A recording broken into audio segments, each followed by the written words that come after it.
Hello, it's John Heaton, and this evening I'm going to talk about my favourite Beatles interviews. I'm not going to include interviews with the group, like when they were on tour in the States. How do you find America, turn left at Greenland, and that kind of stuff, although it's good stuff. So I'm going to limit this discussion to solo Beatles interviews, both in print form and on record or on video. So there's a few to get through. I'm going to start off with this. I know it's the Beatles.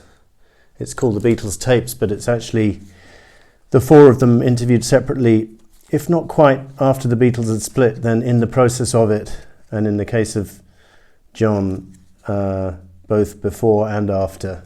So I count it as a kind of solo Beatles interview. It's right at the end when they're recording Abbey Road, a lot of this material. David Wigg from the Daily Express is the interviewer. He asks some pretty decent questions. This record is falling to bits, but it's nice to have. So here's David Wigg with Paul and Linda in the background, and then with John and Yoko at the bottom there. So pretty interesting. As I say, mostly recorded, I think December 68 is the first one with Ringo. John is a mixture of 69, 70 and 71. Paul is mainly 69. Some of the dates are wrong on the back here, by the way. Mark Lewison has corrected them. And the George ones are all in 69, I think. So that's a really good album and really fascinating on covering the split.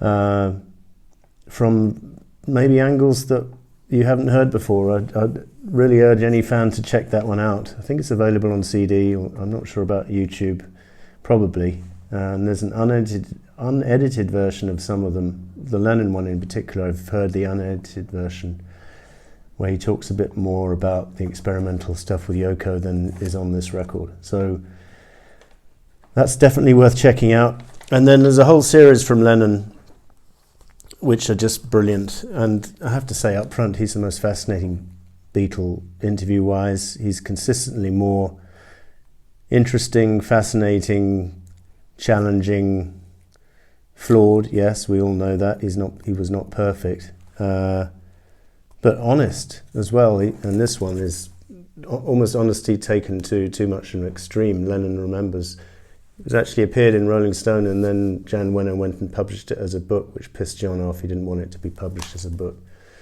But it's such a historical document that I don't blame Jan Wenner for going ahead and publishing it. And I'm not sure if it's still in print, actually. I could do with getting a new copy because my copy is falling to bits. But you don't have to buy the book. You can listen to it on Rolling Stone podcast on YouTube. I think it's in 5 sections. I think it's still up there. Just type in Jan Wenner Lennon Rolling Stone podcast, and you can hear the interview word for word. Lennon's voice is clear, as the introduction says. Jan Wenner's mic was not switched on, so you can't sometimes hear the questions, but you can hear Lennon's answers very clearly, and it's absolutely brilliant. Yes, he is bitter about the split at the time of this interview, December 1970.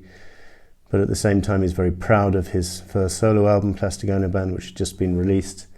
There's a long debate, I remember, with Jan Wenner about what should be the lead-off single, Mother or Love. And Jan Wenner's trying to argue for Mother, and Lennon's saying, well, maybe Love's more commercial. And fascinating. And also the stuff he says about Paul and George and Ringo is also quite painful listening, but just really honest revelations. And you wouldn't get this in most interviews from any rock star, with someone being this candid, and hats off to Lennon for that. And then we jump to 1980, and again this book is falling to pieces. This is the Newsweek interviews from 1980, which actually got released before the Playboy. Playboy were told that they had an exclusive, and then Newsweek came and trumped them with an interview which press-wise came out before, but then John and Yoko made it up. John in particular made it up to Playboy by saying they could go through every Beatles track and he would give you a comment. So you don't go through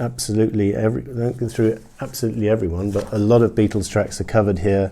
not just Lennon compositions, McCartney's, and he gives his thoughts, whether he likes them, whether he doesn't. Not always predictable, actually. Like, for example, he doesn't like Martha, My Dear, maybe that was predictable, or Honey Pie, but he really raves over tracks like,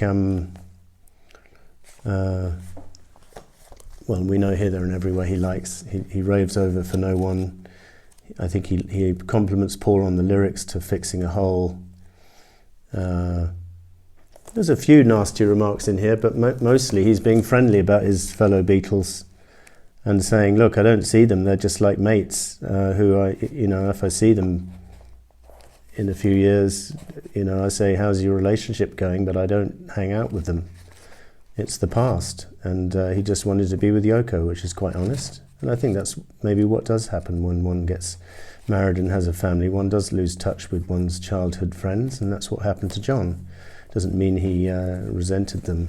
And certainly by 1980 the wounds had healed. This is a fascinating interview. And then the Lennon Tapes, recorded with Andy Peebles of the BBC, December the 6th, 1980.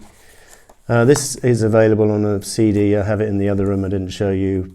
Probably recommend you to get the CD, but this is the book format with a good introduction from Paul Williams, who was the senior producer on Radio 1. Andy Peebles has since come out with a lot of dirt about Lennon, or what his perceived view of Lennon-Yoko relationship was, which I think is a bit tawdy, but whatever. And I just want to mention this CD from Tom Snyder. So Tom Snyder was a chat show host in the US, and he's got interviews with John Lennon from 1975, the famous one, April 75, and then he's got interviews with Paul and Wings 1979, just before they went on stage in Liverpool, which is fascinating, and then an interview from Ringo 1981, which is brilliant. So this is a really valuable CD. Thoroughly recommend that. Not sure if it's still in print. Thomas Snyder's passed away a few years ago. And then on top of that, Lennon interviews available on YouTube, either in part or in full, would include, I think, the Rolling Stone interview from December the 5th, 1980. Jonathan Cott is available in print form. The RKO radio station, San Francisco radio station, interview with him on his last day of his life. There's certainly a highlights thing on YouTube. I think I did listen to the whole interview once. I found it, but a lot of that has been made available, and it's fascinating, absolutely brilliant. And he was right on form right up until the day he died. Oh dear. What else have we got? Well, if it counts as an interview, the Melody Maker letter that he wrote to Paul in 1971 is pretty explosive reading. As a reply to an article which had been in Melody Maker from Paul from November 71, which seemed harmless enough, but it said things like, John and Yoko are not cool in what they're doing. And of course Lennon took offence and said, if we're not cool, what does that make you? Have you ever considered that you might be wrong about anything, ever? That kind of thing. Bitter. So moving on to George. I don't have anything to show you here, but there was a nice interview he did in Rolling Stone 1979 at the time of the George Harrison album release, where he was asked what he thinks of London Town, the Wings' last effort, and he said, the track I thought was sensational was I'm Carrying, and it's very rare that you see George pay tribute to Paul, or, well, particularly to Paul. Then just recently there's been this round table, which is a music show in Radio 1 in the UK where they review new releases, a bit like Jukebox Jury, but it's on the radio, and they get people to comment on what they think of the record. And Michael Jackson and George Harrison were in the studio together doing this round table, and I remember, I think some of that's just been released. I'm going to check out if the full show is released, because that was lost for years, and it's pretty interesting. I think he mentions Mull of Kintyre at one stage. They review Blue Morning, Blue Day by Foreigner, among other tracks. Worth interesting if that's available. I'll have to check if it's still available. And then the 74 press conference, well, it's available in print form. There's a transcript of some of it in here. don't think it's available in audio form. Dick Cavett, 1971 TV show in the US. There's a short interview with George. When Dick Cavett points out that Yoko sat in the chair that he's sitting in, he quickly gets up and looks, which is quite amusing, I suppose. Not a brilliant interview, though. And then the 1987 interviews, there's lots of them for Cloud 9, which was a little bit uncharacteristic of George. He says he didn't like promotion and he prefers to plant flowers and watch them grow. And here he was in 1987 doing countless interviews. He was on everything from, I seem to remember, Simon Bates on Radio 1 to The Tube on Channel 4 and everything in between, Rolling Stone. I think he probably over-promoted Cloud 9, if that's possible. So from Paul, well, he's done so many interviews over the years that he tends to repeat himself in the last, say, 20, 30 years for the most part. It's quite rare that interviewers actually ask him interesting questions. It's amazing how they just stick to the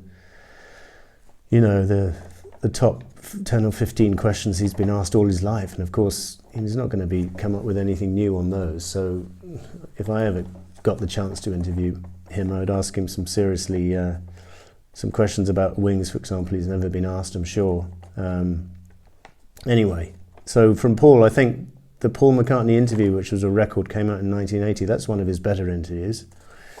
The press release accompanying his first solo album from 1970 is a little bit strange because he's in the middle of this Beatles breakup. He's quite emotional, but it's not as harsh as history as it's gone down in history as being, because he does actually say, I love John and respect for what he does. Respect what he does, but it doesn't give me any pleasure. So he does actually preface his remarks with saying, I love John. And then also he says, is the Beatles split temporary or permanent? I don't know. So he's quite honest at it. I think he's come in for a bit too much stick for that press release. 1982, Desert Island Discs. It's a show in the UK where you choose your 7 favourite records to take to a desert island, and he finished the show by taking Beautiful Boy, and there's footage of him listening to the song, and he's basically pretty much in tears. It's very moving. And I do remember, so I'm talking with some of the better McCartney interviews. On Radio 1, he used to review his new albums with Andy Peebles. They'd go through every track and they'd talk about each track, and I remember listening to that format for Back to the Egg, McCartney 2 and Tug of War at least, if not more. And he did something similar with Paul Gambaccino on London Town. I think some of them, well, maybe not the Back to the Egg one, but the London Town one I think is on YouTube. I don't think I've seen the others, but if you find them, then they're a joy. Then from Ringo, we've got, as well as that Tom Snyder one I showed you, there's a lot of US TV shows from around the Caveman film release of 1981, which was during Ringo's drinking years, and maybe it's apparent that he is a little bit worse for wear in those interviews, but he's quite heartfelt, and he's asked about John's death, and it's quite moving. I think the best interview from Ringo from his drinking years is, and maybe ever actually, because at least he was amusing then. He wasn't talking about peace and love the whole time. Wouldn't wish him to return to the drugs and drink, of course, but in 1987 he and George Harrison both appeared on the Michael Aspel show in the UK, and it's just brilliant. George starts off the interview on his own and is reasonably interesting, but then when Ringo joins him, the laughter mounts and the jokes follow one after another, and it's just brilliant to watch. So Ringo, actually on this album, I'd say John and Ringo are probably the most interesting interviewees, and Paul and George are also interesting on here, which is not always the case. Sometimes with George he's a bit bitter, and sometimes with Paul he tends to repeat himself. But on that Beatles Tapes album, all four are pretty damn interesting. So I've given you some highlights. Some of it available in book form, record form, video form. Some of it you'll have to check out or search for it on YouTube. So thank you for watching. I'll see you next time.